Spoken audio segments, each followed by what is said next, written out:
Сайн байцгаана үзэгчдээ, Солонгос Монголын дипломат харилцааны үүсч өгдсөний 26 жилийн айд зориулан K-Week буюу Солонгосын 7 хоног өдөрлөг зохион байгуулагдаж байгаа. Энэхүү өдрлийн хамгийн ихний нээлтийн үйл ажиллагаанаас Global Citizen хамт олон яг одоо танд мэдчилж байна. Тэгэхээр нээлтийн үйл ажиллагаа өнөөдөр 3 хэсгээс бүрдэж байгаа. Хамгийн ихний хэсэг бол Монгол Солонгосын хамтарсан үндэсний хувцсны загварын шоу байгаа. Ингээд K-Week-ийн хамгийн ихний үйл ажиллагаанаас та бүхэндээ танилцуулъя. Хамтдаа гараа.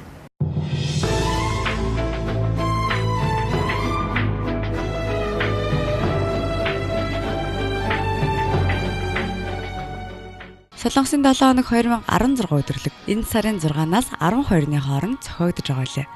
Өдөрлөгөөр дамжуулан 2 орны ард иргэдэг ойр дотны найрсаг харилцааг улам ойртуулах, Солонгосын соёл урлаг, ахуй амьдралыг сурталчлан таниулах зорилготой зохиогдож байгаа бөгөөд өдөрлөгт оролцохыг хүссэн хэн бүхэнд нээлттэй юм. 7 хоног үргэлжлэх уг өдөрлөг 9-р сарын 6-нд 17 цагаас Монгол Солонгосын хамтарсан үндэсний хувцсны загварын шоугаар болон албан ёсны нээлтийн үйл ажиллагаа хүндэтгэлийн хүлээн авалтаар эхэлсэн юм. Бүгд найрамдах Солонгос улсын элчин сайдын яамны шинэ байранд өдрөлийн эхний үйл ажиллагаа эхэлсэн бөгөөд элчин сайдын яам руу ороход л шинэхэн модны үнэр, ногоон зүлэг, өвөрмөц хийцтэй байшин, цэвэр цэмцгэр орчин, улаан хевс, зассан тайз, найрсаг хамт олон биднийг өгсөн юм.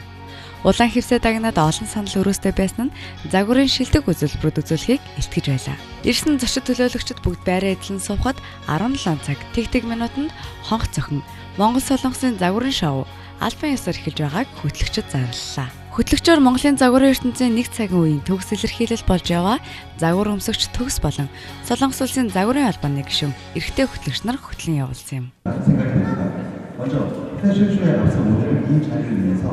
Өнөөдөр ингээд хөтлөгч хийгээд явж байна. Ер нь би тийм олон юм хөтлөөд байдгүй. Гэхдээ энэ үйл ажиллагаа аюу сонирхолтой санагдаа. Тэгээд хөтлөхүү гэхээр зөвшөөрсөн байгаа. Тэгээд одоо энэ чи манай Солонгос модельүүд ирсэн байна. Манай Монгол моделийн загвар өмсөгчд маань болохоор говь компани хувцсыг өмсөж байгаа.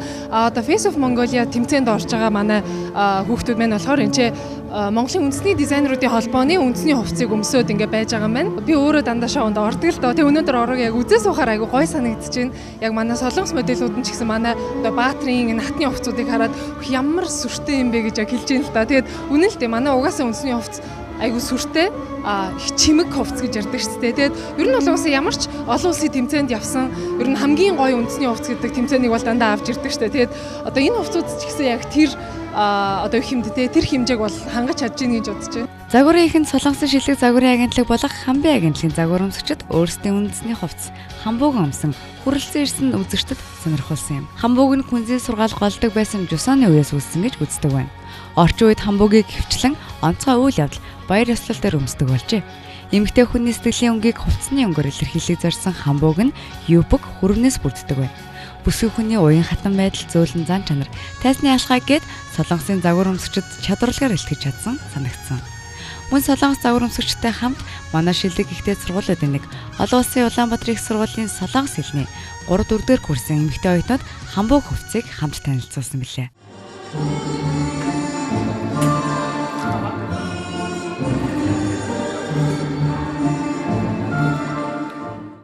이번 패션쇼는 저희 몽골과 한국과의 어떤 문화적인 교류 차원에서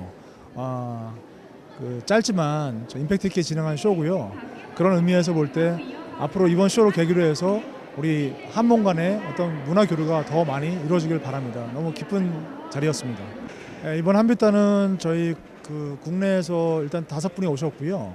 이 5명은 한국에서 모델 대회나 미인 대회에서 수상을 하신 분들 위주로 저희가 될 것 같습니다. 그리고 저희 한복의 아름다움은 색동무늬에 있다고 봅니다. 그 오색 색동무늬의 아름다움으로 저희 한복을 이번에 잘 나름대로 표현하도록 했다고 생각하고 있습니다.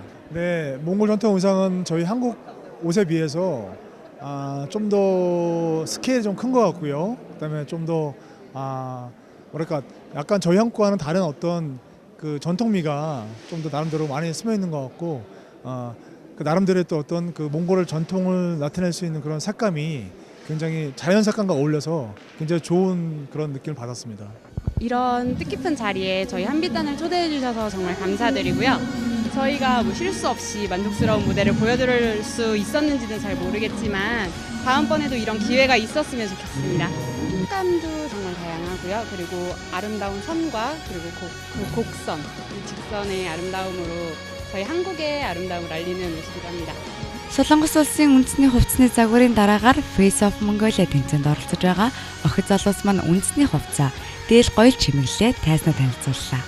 Манай орон өргөн удам газар нутаг эрсдэр суур амьсгал жилийн дөрвөн улирал мал аж ахуй эрхэлдэг гэд олон ясны үлгийн нутаглээ. Тиймээс ч Монгол үндэсний хувцас нь байгаль цаг ур эрхлэх аж ахуйн хэв шинж ёс заншлаа дээдлэн хүндлэх соёлын хүрээтэйгээ нэгт холбоотой байдаг. Орчин үед Монгол дээл 400 орчим, гутал 20 орчим, бүс 10 орчим янз бүрийн загвартайгаар хийгдэж хэрэглэгдэж байгаа.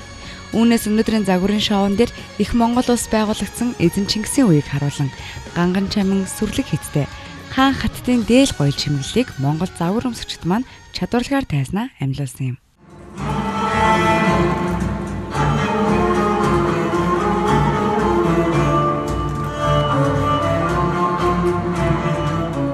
За сэтгэл маш өндөр байна. Мэдээж анх удаа гэдэг утгаараа маш өргөн үрэн цар хүрээтэй болж байна. За үүн дундаа одоо гоё уцад компани одоо загвар намар зуны загваруудыг бол өмсөж байна. Дээрээс нь манай хамт олон болох Монгол мэдээлэл агентлагийн гоё уцад компани коллекцийг төлөвлөж байна. За ерөнхийдөө бол солонгосчууд бол их юм айгуу тийм одоо турхаа. Тэгээд дээрээс нь маш өндөр. Монголчууд болохоор айгуу тийм том биерхүү өргөн мөртэй. Тэгээд алхаа гიშг нь илүү хүчтэй ч юм уу гэж хардаг. Тэгээд ерөнхийдөө бол солонгост бол Монгол мэдээлэл агентлагаас одоо Face of Mongolia тэмцээн зохион байгуулагдаад тэгээ бас Азийн стар мэдээллийг тодруулдаг байгаа. Монгол солонгосын үндэсний хувцсны загварыг өөр өөрийн орны загвар өмсөгчд амжилттай танилцуулсны дараа Монголын шилдэг загварын агентлагуудын нэг Монгол мэдээлэл агентлагийн чадварлаг загвар өмсөгчд дэлхийд танигдсан говь брендийн хавар намрын болтой плашны цуглуулгыг танилцууллаа. Уг цуглуулга нь 100% байгалийн гаралтай ноосоор хийгдсэн бөгөөд ямар нэгэн өнгө хуврагч, будаг ороогүй органик гэдгээрээ давуу талтай юм. За энэ өдрийн мэндийг хүргэе. Дуусаа төлөөлөд Элчин сайдын одоо энэ яамн дээр загварын үзүүлбэр зохиож өгсөн баярлалаа. Бас Монголын дизайнеруудын үндэсний дизайнеруудын холбооны одон гэр баярлалаа. Тэгээд Солонгосын Элчин сайдын яамныхын бүгдөөрэнд нь баярлалаа гэж хэлье. Тэгээ бүгдэнд нь баяр хүргэе.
Монгол солонгосын үндэсний хувцсны загварын шоу амжилттай өндөрлсөний дараагаар солонгосын 7 хоног 2016 өдөрлөгт зориулан богино хэмжээний нээлтийн тоглолт Элчин сайдын яамны цэцэрлэг дотор буюу гадаа талбайд эхэлсэн юм. Цаг 19 цагийг зааж хонх зогсоход хөтлөгчид мэндчилгээний үгээ хэлэн урлагийн эхний номерыг зарлалаа.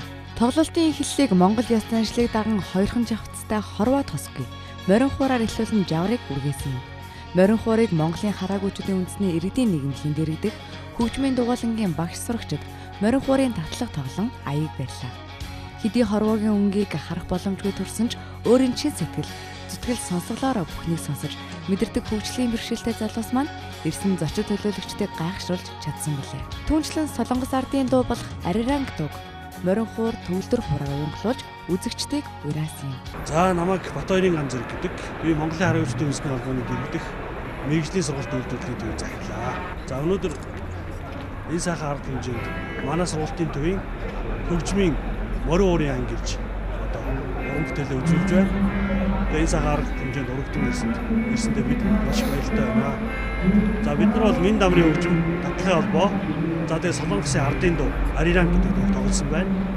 За одоо дараа нь бол өргөншлийн аялгау гэж сонгодог хөгжим тоглоно. За хамгийн сүүлд Битлзийн Yesterday тоглоно. Гадаа хэдий сэрүүн байсан ч үзэгч бүрийн сэтгэл дотор дулаахан бас тааламжтай байгаа нь алга ташилтнаас нь мэдрэгдэж байлаа. Манай Монголын охид залуус Солонгос соёл урлаг, дуу хөгжмийг ихэд сонирхон түүгээрээ дамжуулан өөрсдийгөө хөгжүүлж байдаг нь бахархууштай. Учир нь нээлтэнд ирсэн охид төвгүүд маань Солонгос улстай нэртэй хамтлаг дуучдын уран бүтээлийг чадварлагаар дуулж бүжиглэж байсан нь нээлтийн үйл ажиллагаанд хүрэлцэн ирсэн Солонгос зочид төлөөлөгчдөд ихээр таалагдсан юм. Ингээд Солонгосын 7 хоног өдрөлгийн хамгийн эхний өдрийн нээлтийн үйл ажиллагааны 3 дахь хөтөлбөр бол Солонгосын 7 хоног өдрөлгийн албан ёсны нээлтийн хүлээн авалт байсан юм. Албан ёсны нээлтийн үйл ажиллагаа хоёр улсын төрийн дуулаар эхэлсэн юм. Үргэлжлүүлэн элчин сайд уусан Солонгосын 7 хоног 2016 арга хэмжээний гараад сайхан эхэлж буйд баяртай байгаагаа илэрхийлэн соёлын олон үйл ажиллагаагаар дамжуулан Монгол Солонгосын иргэд оюун сэтгэлээрээ улам ойртож хоёр улсын харилцаа улам өсөн дэвжгийн ерөөлийг дэвшүүллээ. 이번에 저희 대사관이 새로운 청사로 이전한 것을 기념해서 오늘부터 일주일간 2016년 한국 주간 행사를 이제 하게 됩니다.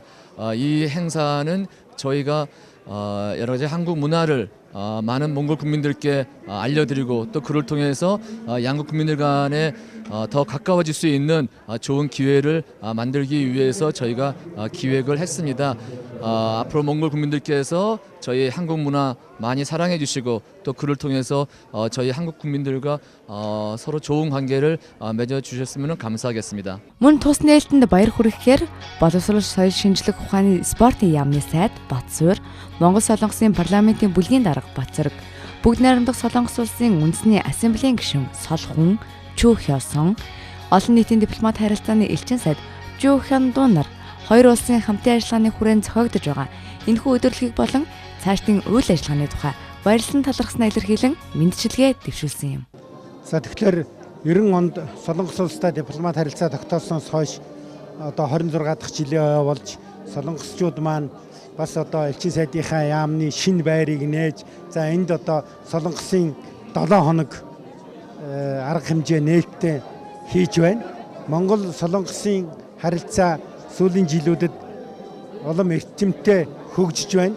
За ялангуяа манай боловсрол, соёл шинжлэх ухаан, спортын салбарт бол одоо ихээхэн эрчимтэй хөгжиж байгаа. За өнөөдөр Солонгос улсад манай Монголын 5,000 гаруй залуучууд сурж байна. За мөн олон залуучууд Монгол улсад бас одоо Солонгос залуучууд монгол хэл сурч байна. Тэгээ энэ болгон болвол манай хамтын ажиллагааны одоо эрд хүчтэй байгааг харуулж байгаа нэг тод жишээ. За түүнээс гадна байгалийн түүхийн музейг одоо шинэ барилга одоо бүхэл иж бүрэн одоо тонголж Солонгосын засгийн газрын одоо бусдгүй тусламжаар барьж байгуулахаар болсон. За энд бол үндсэндээ 50 гаруй сая доллар зарцуулна гэж байгаа. За үүнийг бас ойрын өдрүүдэд бас эрчимтэй эхлүүлэх ийм одоо зорилготой манай яам ажиллаж байгаа. За түүнээс гадна одоо Солонгосын засгийн газраас бас бяцхан номын сан хөтөлбөр хэрэгжүүлээгээд 103 аймаг за мөн баруун одоо ховд Баян Өлгийн аймгийг сонгоод бид ажиллаж байна. За энэ аймагуудын сургуульд номын сан одоо шинээр тогтчуулж бий болгох юм байгаа юм. Тэгээ энэ бол бас л одоо манай хоёр одоо салбарын хамтын ажиллагааны гол үр дүн гэж ойлгож байна. 우선 우리 그 한국 주간을 맞이해서 한국 대사관을 새로 아주 멋지게 짓고 또 한국 문화, 한국인의 생활상 이런 것 등등을 몽고에 더 정확히 전달하기 위해서 한국 주간을 만들었는데 몽골 분들 한국을 좀 더 이해하는데 도움이 됐으면 좋겠습니다. 우리 몽골과 한국은 더욱더 가까워져야 되고 형제처럼 지내야 할 거라 생각합니다. 그래서 우리 한국은 몽골을 돕고 몽골도 한국을 도우면서 함께 세계 속에서 함께 나가야 할 거라 생각합니다. 몽골을 사랑하고 또 우리 한국을 사랑하도록 하십시다. бүгдээрээ Монгол улсаа ч хайрлая, Солонгосыг ч хайрлая гэж уриалж байна. 몽골 시청자 여러분들께 한국 외교부를 대표해서 인사드리고 싶습니다. 저는 특히 한국과 몽골이 수교하는 초기에 2년 동안 주몽골 한국대사관에서 근무한 경험이 있습니다. 제가 22년 전에 기억을 더듬어 보면 그때 한국과 몽골 관계에 비해서 지금은 엄청난 변화를 우리가 이루었다고 저는 믿습니다. 물론 그 사이에 몽골도 굉장히 훌륭한 경제적 성장을 이루었고 제가 몽골에 처음 도착해서 어제 들어오면서 시내에서 본 몽골은 제가 20년 전 떠날 때의 울란바토르가 아니었습니다.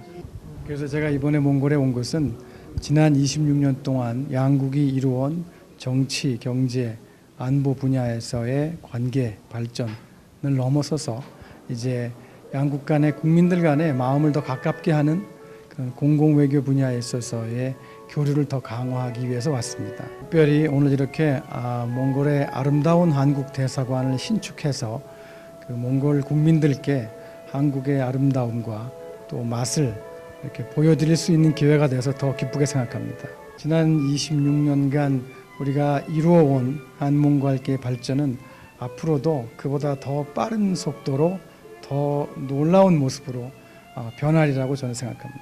Зөвхөн энэхүү өдрөлгөөр өндөрлөх бус хоёр улсын хоорондын харилцааг илүү баттгах, олон сайхан үйл ажиллагааг зохион явуулахаа ам гарсан юм. Солонгос хэл соёлыг судлах олон мянган Монгол залуусын хувьд мөн Монгол орныг таньж мэдэх хүсэлтэй.